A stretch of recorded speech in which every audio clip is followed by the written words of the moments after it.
Hope that's not on. It's off the record. All right, y'all ready? Yep. Can I get him uglier? No. Cam Padgett, I thought he got to start off on a good note. Obviously, that's his first start of the year. His stuff started dropping off a tad after about 35, so we got to build that arm up. Thought he attacked good. Obviously, we gave up those runs. Matty was great. Our bullpen was outstanding for 8 strikeouts, only 1 walk. That's how you win games. I would have bet anything was going to be a close game. Just my gut. They did the same thing against Duke last week, threw 1 pitcher every inning. Sometimes that can be a problem. And obviously we didn't come out of the gate sizzling hot offensively. But we found a way. The good thing about tonight is I told our guys this week I want us to get even better about when we get behind, especially early in the game, because you have to be able to do that. And we need to be better about manufacturing runs. So we got 2 bunts down. And at the end of the day, we won 5-2. We'll take it and move on to the weekend. It's a lot of attention on the outfielders saving runs, but that's happened with your infield as well tonight with Madera. How about the consistent glove that he's giving you at second base? Yeah, no doubt. He's been phenomenal. And then Colby, his if you really look at Colby, we have this technology where you can see how much range he has. He's gotten to a lot of balls, and those errors came in bunches. I think he's made 9 on the season, maybe. 14. 14. Oh, well, I'm under. But he made I want to say 9 in a really short amount of time. So our infield defense has been pretty dang good lately. Obviously, that's a ball Gavin's got to make. He let that ball play him. For the most part, we play good defense, especially in the league. And, if you're going to play it at a higher level, you'd rather do it on the weekends for sure. But I thought we played good defense. It was like second error in 9 games. So. Yeah, so that's good. I knew we had been playing much better defense, and we worked so hard on it. All of our practices are centered around defense. They ran a play tonight, for example, where they were trying to steal a run, and you notice Bover didn't step off at all. We practiced that play. You're not supposed to step off. You're supposed to just throw the pitch and get the hitter out, because they're trying to manufacture that run. So that was a good job by our defense and our guys. When Madera came in, you expected that to be one of his strengths, the defense? Yes, no doubt about it. He was a second baseman to start at Arcadia, and then he moved to shortstop. He's still a really good shortstop. He can play the left side when we shift, which is important when you move a second baseman over there, because you can't shift if he doesn't have the arm to play on the left side, but he does. And he's got the speed. Heck of a player. We're lucky to have him for sure. What went into the decision to bring Maddie in that spot? I felt like that was the biggest spot of the game, and we weren't exactly electric offensively, based on what my eyes were telling me. And I just felt like, Cam didn't have the weapons that Maddie had, and I give Coach Gaines a lot of credit right there. He was very adamant that we needed to go to Maddie. And that's why you hire great coaches and you trust them. So as soon as he said that, I went out there and took him out.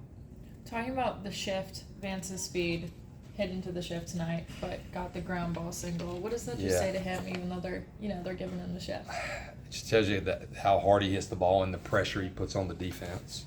The type of player, Vance, I hope all y'all and everybody's paying attention just to how special he is. He doesn't. A kid like him, people are probably thinking, why in the world would you bunt a first rounder right there with that much power? Vance doesn't think like that. Vance is like, hey, Coach Forbes gave me the bunt. I'm going to put the sack bunt down to help us win the game. That's what makes him so special. But the speed, too. You can play the shift, but you have to be careful playing too deep or he's going to beat it out. Facing 8 pitchers, what's the kind of message to your team that, just stay focused and kind of each pitcher brings something else. Yeah, I think it's a great idea. If I'm in a mid-major and I don't have a bona fide weekday starter, I can't use one of my weekend starters, try to give that team as many different looks, because anybody, the second time through our offense is always better against a starter, and the third time much, much better. So, I wasn't thrilled when I saw that against Duke. I was like, okay, this is going to be a close game unless they walk guys, which they didn't do. But there's not much you can do except, Coach Weirs works hard and did a report on every single pitcher, because that's what we thought they would get, and you hope that the report is accurate, but you still got to go up there and do it. And I thought we did a good job of, just staying with it and not pressing too much when we weren't doing anything. How much are you and the guys utilizing those reports on each pitcher? A lot. It should never overtake the compete factor. You can't think too much in there, but you got to have an approach. Approach is everything as a hitter. If you don't have an approach, you're not going to be a good hitter. But you also have to just compete, over anything else, and it's you against the pitcher. But, anything, if a guy like that, one guy's throwing all cutters, if we don't tell them he's throwing all cutters, they don't know. And you go up there and you may not know, maybe too late. So we utilize him a lot. And I think I heard you on one of the podcasts say Folger, slim chance of returning. Yeah, yeah. When do you think you'll have something definitive on him? Probably before the weekend, honestly. Dr. Meister, is that how you say it, I think, in Texas, who did naps, who's like basically the Dr. Andrews. He's a top guy now. He's looking at his MRI, but he's going to have a consultation with Folger. So we'll know more, and I'll let everybody know. But right now, he's just out until he's out. And then nice not to have any shenanigans this year against Gardner Webb after last year. Yes. Yeah, we said the running Bulldogs, we've been calling them the fighting Bulldogs. Yeah, we weren't sure if we were going to let Vandy come today or not. Yeah, what a mess that was. But I'm glad it didn't happen tonight. Right. Thank y'all. Thanks. Thanks, Coach. Good luck, man. I'm not sure who's here. Al, hey. How are you? Hey, Alex, there's been a lot of publicity about the outfield saving runs a lot, but you saved at least a run today and have been consistent in second base. Talk about the pride of the infield. Yeah, there. definitely. I mean, obviously, like you said it best, I pride myself in my infield and, my abilities. Coach Riersbicki works with us to position ourselves in ways that, we think is going to be the best to get the hitter out, and I trust him with where he puts me. So, just trying to stay down, feel the ball, and come in my way, try and make a play. And you had two plays that were outstanding, the low liner and then that diving play. That's just instinct, I guess. Yeah, exactly. It's all instinct. That's all it How is. hard is it to prepare at the plate when you're seeing a new pitcher almost every single inning?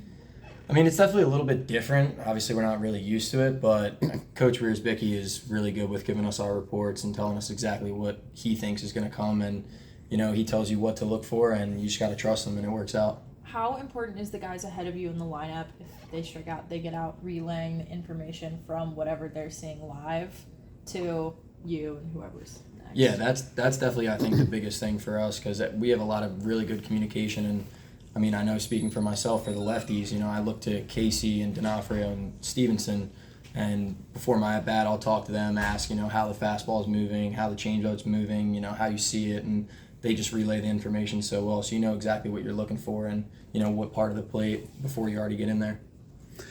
How's it been working up the middle with Colby all season? And I know you were a shortstop last year, now you're first baseman.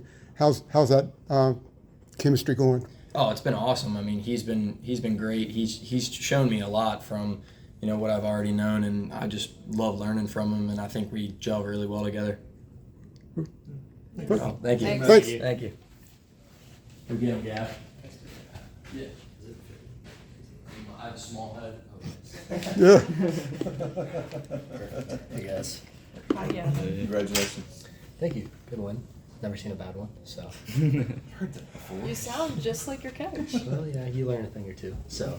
Kind of same question that I gave Alex. How important is getting information from the guys ahead of you in the lineup when you're seeing almost a new pitcher every inning? Yeah, it definitely helps a lot because you can talk about scouting reports and what guys done in the past, but when you trust the guys in front of you and they're giving you information on what it looks like right now, it's really helpful.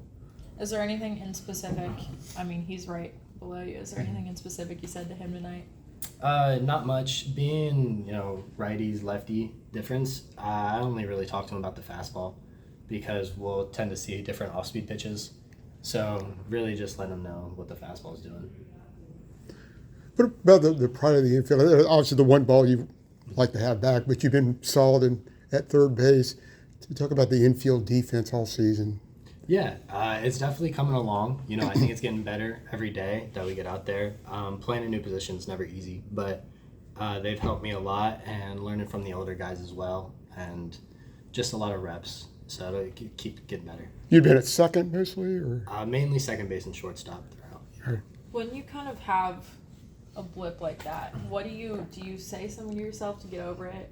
Or do you have anything to kind of get past that because you just got to get back right on the dirt? Yeah, I'm never, when something like that happens, I'm never really worried about myself. I'm more thinking about my pitcher because, that's a play right there that I should make, and I let him down in a sense. So I just got to make sure that I get myself back mentally right as quickly as possible so I can help my guy out. And he came through and he picked me up, and so that's huge.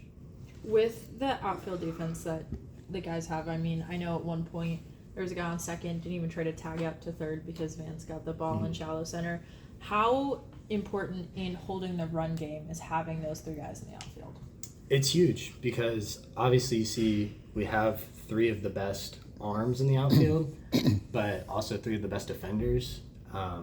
Saw Anthony this weekend making ridiculous plays. You see Vance every single game making ridiculous plays, and they're all just so sound. And when you can cut down on those extra base hits and giving away extra bases, it's huge throughout the entire game. Thanks, Gavin. Thanks. Thanks, Gavin.